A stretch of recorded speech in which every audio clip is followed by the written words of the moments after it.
What's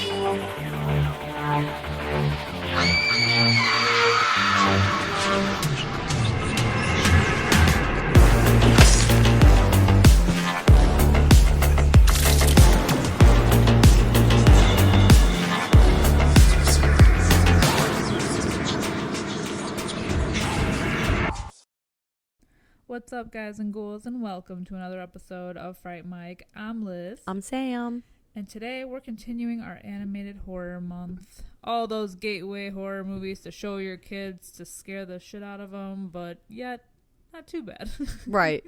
You don't want to scare them for life. You just want to give them a nice entry into the horror realm. Exactly. Show them that it ain't all bad. Exactly. Well, give them the illusion it's not all bad. Yeah. Yeah, true. Today we're talking about Paranorman from 2012. Woohoo. Another crazy. Leica Studios movie. Yeah, man. Leica is heavy this month. Yes. And for good reason, because they put out some amazing movies. Especially the stop motion stuff. Yes. Incredible. Yeah. And Paranorman is no different. Big fan. Definitely. I love this movie. It's such a fun movie. My grandma liked this movie. And it's a Focus Features movie, which I interned at. Oh, shit. So, I'm a little biased. Shout out to Focus Features. Yeah. If they want to sponsor this episode. Right. I'm kidding. No, working there was fun. It was a good time. I got to hold an Oscar. You said it was heavy. It was heavy. Right? It was very heavy. Mm-hmm. And I met Edgar Wright. And that was awesome. He was standing right in front of me. That's crazy. It was a wild time. I bet he seems like such a fun dude to meet. He literally looks like someone you would just like randomly meet up at a bar. Mm-hmm. Who's like a fun dude. And he looks like that. Yeah. Like he looks like a person. You know how they, like these celebrities, I feel like if you met them in real life, you'd be like, oh my God. Yeah. He looks like a regular dude, and I mean that in the best way. I know. He looks, oh my God. I would love to just be part of a project that he does. That'd be sick. Seems like such a good time. I know. Genuinely. Maybe one day. Never say never. So. You never know what's gonna happen. If I could be in an Edgar Wright movie, I would fuck it up so bad, but I would love the opportunity. I'm more behind the scenes, you know? Well, I say this to you all the time. Like, I would love to be a part of, like, a movie production. Like, from start to finish. Like, I want to be a part of a movie being made. That would be cool. That would be awesome. See how the, See how it all see happens. how the sausage is made? Honestly. I want to go behind the scenes. No. I want to go to the day-to-day. I feel like it could either, like, really make things awesome or really ruin the movie. I think it depends on what you're going for. True. I don't know. I mean, I think if it was like a movie that had like a lot of CGI and like a green screen, it might be kind of boring. Well, right, because you're not really looking at anything. Right. But like just to see people like walk on set and like get into character, I think that would be amazing. Especially like an Edgar Wright. Like, can you imagine being on set the day that they filmed that like 3-way dance scene in Last Night in Soho? Yeah, that would be awesome. That would be cool to see. That would be such a cool. I would be sitting in the corner like I just went from 6 to midnight. I want to see it all unfold. Me in too. Front of my eyes. Yeah, that would be a cool experience. Yeah. But this is not about Edgar Wright. No, this is about Paranorman for 2012. That's for another time. Anyway, so Paranorman has a 7 out of 10 on IMDb. It has an 89% on Rotten Tomatoes. Hell yeah. 'Tis high. It is high, but for good reason again. Definitely. This movie is a good mix of like kids movie meets adult humor. Yeah, like some dark humor. Mm-hmm. I really like the humor in this movie, honestly. The Me characters too. are solid. A lot of big people are voicing in this. Mm-hmm. So, yeah. That's good. John Goodman's in it. You know how Christopher Mintz-Plasse. Leslie Mann. Leslie Mann, yeah. Casey Affleck. Yeah. Anna Kendrick. Anna Kendrick. Yeah. Cody Smith McPhee. Cody Smith McPhee. He does Norman. Yes. Okay. Which is crazy because he kind of looks like Norman. Yeah, I feel like a lot of these like sometimes I feel like the characters are modeled after the people that they're voicing or the people that are voicing them. Yeah. Yeah. Sometimes. But when I was watching Paranorman, I'm like, oh yeah, John Goodman. He sounds just like Zeus from Hercules. Did he voice Zeus from Hercules? But I don't think he did. I'm looking it up. It's, right oh, now. oh, oh, I it's don't see it. it's the guy from fucking Dodgeball, right? Rip Torn? Is that right? Oh, maybe. Is that the guy? I haven't seen Is that. that his name? It doesn't matter. I don't know, it's but literally either nothing way- to do with Paranorman. Well, either way, though, like John Goodman is such a good voice actor that he could be anyone and it'd be good. Mm-hmm. Also, I kind of feel like Rip Torn would be too. Hell yeah. It is Rip Torn. I just Oh, right. yeah, I had to scroll so far down. Yeah. Hercules. There's just some actors who have like the most perfect voices for animated movies. I agree. Yeah. Like Bobcat, the Bobcat guy, Bobcat Goldthwait or whatever. Bobcat Goldthwait. Yeah, he was also in Hercules. You know, I haven't seen Hercules in like, how old am I? I love Hercules. 20 years.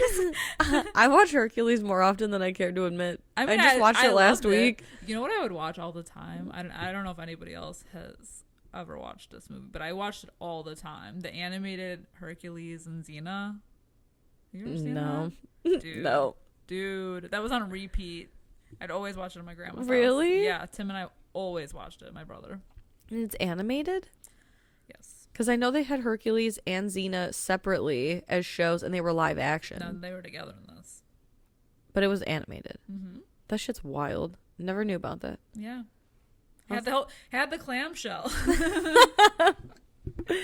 I'll have to see if I can find that somewhere. Man, me too. It's been a long time since I watched it. Right? That was on Scour the repeat. bowels of the internet. Yeah, that was on repeat in my house. Shit. No, I liked Hercules as well. It's just been a long time since We'll change that. watched it. Yeah, Mm-hmm. we can have we've already been marathoning these animated movies all It's month. true. We'll just keep it going. I think I watch Hercules probably once a month. Oh, really? I fucking love Hercules. Don't tell anyone that, except for everyone listening to this episode. Everybody shut up about it. Nobody say anything. I think people would agree with you. Right. I've seen people rank like their favorite Disney movies on like TikTok. It's not even my favorite Disney movie, though. Yeah, but I feel like that's that a lot of people that That's 'cause one is it's like great. the underappreciated Yeah. one that a lot of people say. I agree. I don't watch it once a month. I watch it like once every other month. That's still a good I still amount. watch it a healthy amount of times a Yeah. year. That's at least 5 to 6 times a year. Amen. I don't even do that with any movie. Really? Yeah. I'll watch something maybe like twice a year. Even if you love it? Yeah. I have so many things I want to watch that my watch list is never ending. So I'm too busy watching new shit. But I do love revisiting old movies. I'm shook. Why? I don't know. I think it's because I am like, I go to those comfort things. Like I watch new stuff, but I always got to throw a good palate cleanser on. I feel that. And there are just some movies that I feel like will never get old. I think I do that with TV shows. I'll just throw it on in the background I for see. noise. Like I do that more with TV shows, and then yeah, I don't know. But Yeah. all the movies that I rewatch, I've seen like a million times, Mhm. and so I don't know. No, that's interesting. I like it though. Yeah. I'm just always watching new shit. But I do love my old stuff. There's movies that I have to watch every year. It's like a staple. Mm-hmm. Mm-hmm. Staple in my being. I get that. And especially now that they keep coming out with like newer versions of the same movie that I love, I feel like I have to watch it in every format. What do you mean? Like 4K or Blu-ray. Oh, like, I have to see okay. it all. I was like, they're remaking all these movies every year? No, That's so no, I stupid. mean in like a different format, not Yeah, like yeah, yeah. actually remaking the movie. Fair enough. Fair enough. Yeah, but actually I hadn't seen Paranorman in a while, so this was a nice little refresher. Yes. But I remember loving this movie regardless. I especially love Norman's grandma, Me too. who's right in the beginning of this movie. She's like my favorite. I know, and She it was has no shits. Oh my god, and this was her last role before she I passed. know, I saw that. No, sad. It's so sad. She's Jane Fonda's mother-in-law in Monster-in-Law. Yeah, But I also just love love her. Norman's vibe because, you know, he's into horror movies. He's got the posters. He's got He cute loves little zombie zombies. slippers. And the zombie alarm clock with the hand reaching up. And the toothbrush. I know. And the cool zombie light Yeah. that he like turns off. It's like Toy Story, but for horror kids. Exactly. And Norman was born with a gift that he can see dead people, so he's kind of like a medium in a way. But it's, the movie is cool because it opens with like it looks grindhousey. You know, you got like that like feature presentation kind of groovy, like burp, burp, burp, burp. Yep. And then it seems like it's going to be a grindhouse kind of movie, and it's a zombie grindhouse movie, and it's definitely poking fun at old grindhouse movies. But apparently that scene was very hard to film. Why? Because you have to do a stop motion, which is very meticulous, but you have to make it look like a shitty grindhouse movie. So like so many filters on that bad camera. angles, and so apparently that scene was like a pain in the ass. And that's like the first one. If Yup. they were shooting this in order, they were probably like, ugh. Never like, the first again. But it is cute because it looks like at first that Norman is just watching a horror movie with his grandma. She's like, "What's happening now?" And he's like, he's eating her head or her brains. And she's like, "Oh, he's going to spoil his dinner." And then she says, "Will you tell your father to turn the thermostat up? My feet are cold." And I don't know. I feel like they don't ever say what they do, but I think the family has freshly moved, or no? I don't know. Because he mentions that they have moved to this place, because he mentions LA and how he doesn't want people here to think that Norman is weird. Yeah, because his gift is kind of problematic because he can see like dead people and ghosts and stuff. But because other people can't, they kind of just assume he's talking to himself all the time. Yeah, and he's like weird. Yeah, because when he's walking to school, he sees like everybody in the neighborhood. There's like a million ghosts in the neighborhood, and he's talking to all of them. But yet people who walk by him are just weirded out by him. Yeah, I know it's funny because like, when he goes into the kitchen, his dad's doing stuff, and they ask Norman to take the garbage out, and he's like, "Oh, and by the way, will you turn the thermostat up? Grandma's feet are cold." And that's when you realize like, oh, she's dead. And they're like, "Grandma's dead," you know, and like, you did not talk to her. She is not in the living room, whatever. And so, it's funny. On the way to school, he's talking to all these people that aren't there because they're ghosts. But then when an actual living person walks by, he doesn't say anything. Yeah, exactly. Which is funny. Because he can connect more with the dead. Yes. Honestly, though, because like I feel like a lot of the living people that he meets in this movie are not very pleasant. So I don't blame him there. Yeah, true. And this movie takes place in I think it's a fictional town. Blythe Hollow. Blythe Hollow, which is funny because I feel like it's one half Blythe Spirit and one half Sleepy Hollow. Honestly, with all the like witchy things, the Right? Witchy Wiener Cafe. The Witchy Wiener Cafe. That just reminds me of that fucking video. "Hi, I'm the Wicked Wiener." I still cry every time I watch that video. Like, I can't with that. It's so good. But That's a cute little town. it is a very cute town, but it's obviously like very East Coasty, which maybe would explain why there's a lot of ghosts, because the East Coast is so old. Yeah. And witches. I love the town sign too, because it says Blythe Hollow. What does it say? I wrote it down. Welcome to Blythe Hollow, a great place to hang. And it's like a cartoon witch with the fucking noose. Oh my god. I was like, oh god. Oh no. I like it. I know, but it's like, it's so campy. The witch is like smiling. It's like, oh, but it's funny. Yeah. It's pretty funny. It's basically like Salem. Yeah, essentially. And but he befriends Neil, or I should say Neil befriends him. Yeah. And Neil's just the cutest. Neil is so cute because they write like freak on Norman's locker, but then they write fatty on Neil's locker. But he's not bothered. No. And he has a friend who's like a nerd. Yeah. That girl. Yeah. Yeah, but Neil's just so pure of heart. Yeah, I feel he can hold his own. He can. You know, even though he's bullied, he's awesome.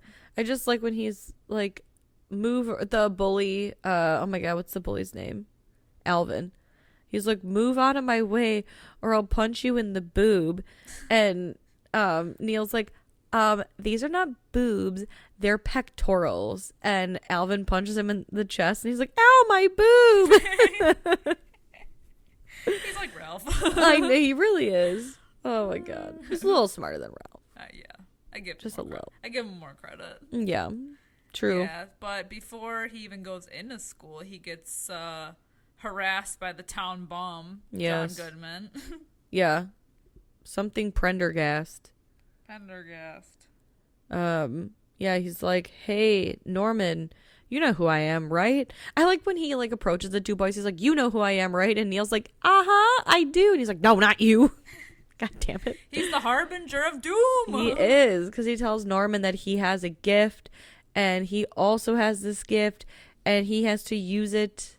Or I don't think the Prendergast guy has the gift, but he's like, I know you have the gift, and you have to use it. You're going to have to use it to fight this like Evil. town curse. Yeah. And he's like, okay. He kind of comes out of like nowhere saying this.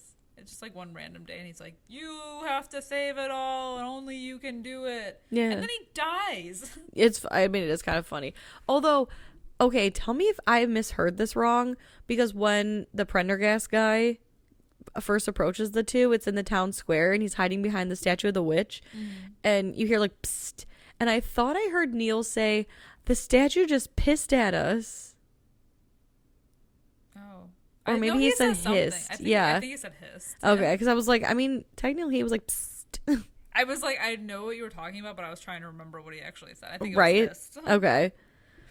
But then they are also doing, oh yeah, it's funny the way the Prendergast guy dies too, because he like is holding onto this book and then he falls over and then his spirit goes to leave but then gets sucked back in. He's like, no. He's like, nope, not this time, and then he dies. It's so stupid. It's very Roger Rabbit-esque. It is. It's pretty fucking funny. And then at school they're doing the play about the witch being hanged. Very Addams Family Values, if you ask me. Because of Neil being the tree in the background. Yes. It's awesome. Incredible. And the drama teacher being very dramatic. Oh, yeah. As drama teachers they are. take it very seriously. Oh my God. But the whole time, Norman is distracted because there's like a ghost who keeps bugging him. And he can see it on the stage with him, but nobody else can. Yes. And then during the actual performance of the play, he has another vision where he's being chased through the woods and this tree grabs him and says, the dead are coming. And it's funny because then he's like screaming. And so then all the parents are like in an uproar. And Norman's like, the dead are coming. The tree told me. And they all look at Neil because he's the tree. I also love when the whole cast starts singing the Season of the Witch. And then someone in the crowd is like, you suck. Yes. Oh my God. It's fucking funny. Because there is always that one asshole that like is so rude to children. He's a heckler. He's the heckler.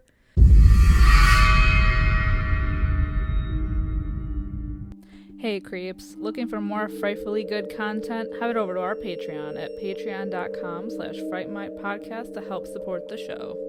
We have current movie reviews, spooky cocktail recipes to match our theme of the month that you can enjoy if you're 21 and over. Or not, I'm not your parent. For legal reasons, I must say this. We play games, trivia, literal fright fights, and much, much more. If you head over to patreon.com/Fright Mic podcast. Again, patreon.com/Fright Mic podcast. You can find everything over there. And again, it is a great way to support the show. We greatly appreciate it. And we love you guys. Bye. Bye.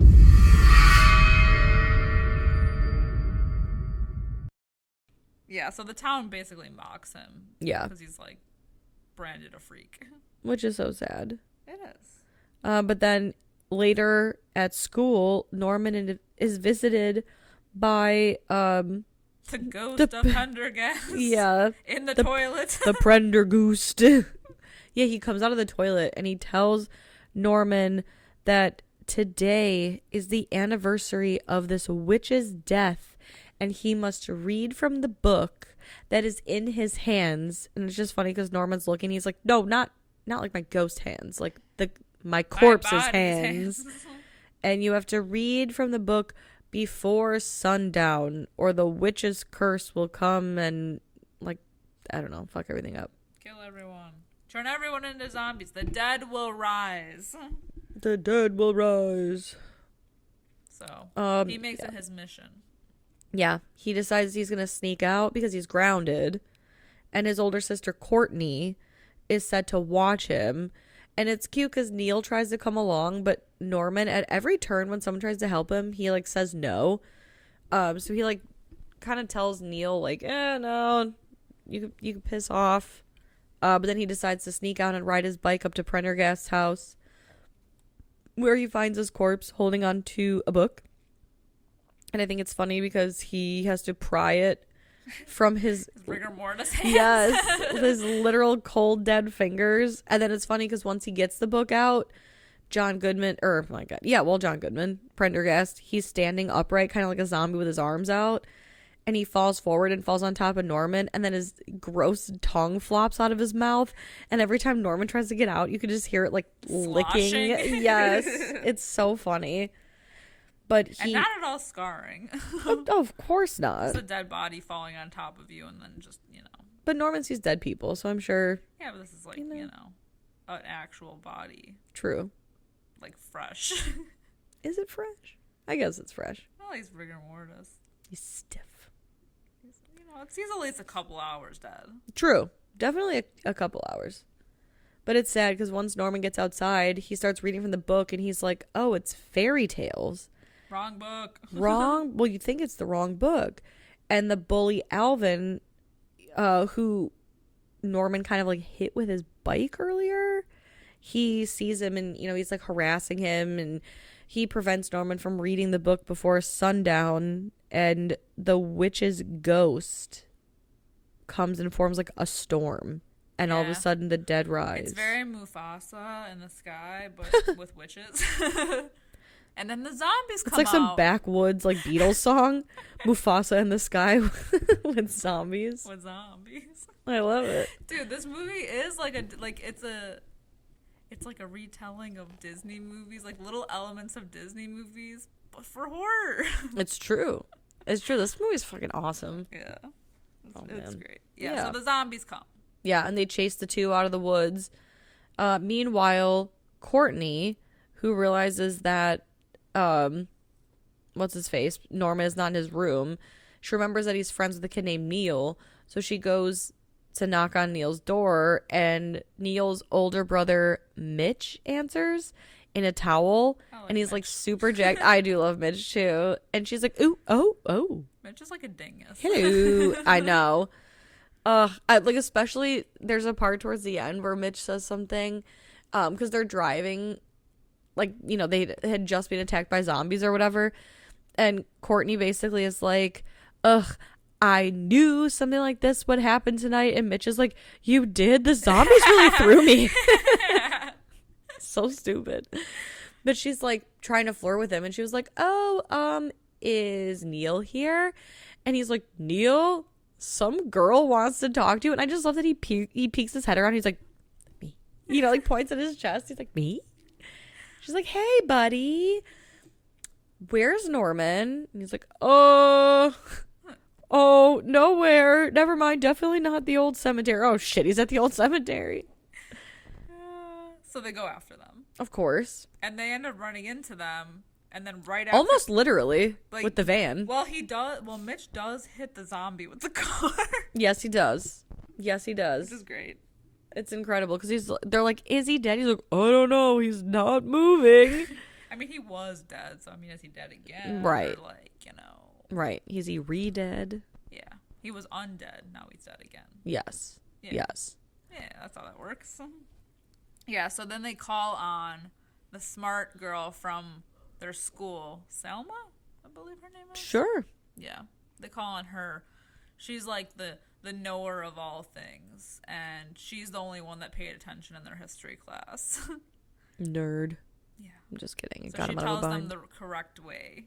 Yeah, they have to go to the town hall. Yeah. Also, I believe before Mitch and Courtney and Neil find Alvin and Norman. They're in that house trying to hide. And it is funny because Alvin goes to like leave. He like runs out screaming and he opens the door and there's a zombie and it opens his mouth. And Alvin shuts the door and the teeth go through the door. And then when he reopens it, the zombie's just like stuck. I just had to point that out because that shit is so fucking funny. Yeah. Yeah, so they have to go to the town hall and the zombies really kind of they're wreaking havoc in this town. Yeah. They're marveling at the modern marvels. But then there's like a whole mob situation that happens where like the zombies are fighting the townspeople. All the while the troop is heading to the town hall to find the book. And Neil's reading like literally one page at a time. He's like, page 1. And slow readers. Very slow readers. So they don't really get anywhere, but the mob of angry people arrives at the town hall, and essentially Norman winds up on like the tower, and he starts to, so like the witch storm.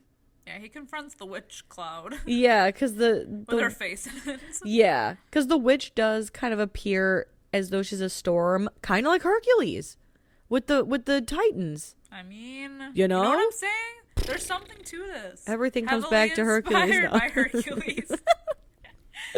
Honestly. Oh man, but the witch, like, he starts to read from the book and she blows like, a strong gust of wind at him, which causes him to fall back into the town hall like records, but it's like into blackness. Yeah. And he has a whole vision. Yeah, he sees the girl Agatha Pendergast, who was a child who was accused of witchcraft. It's pretty dark. It is. Because they kill her. They do. I mean, this whole, really, when you think about the Salem witch trials and all that stuff, it is just very sad.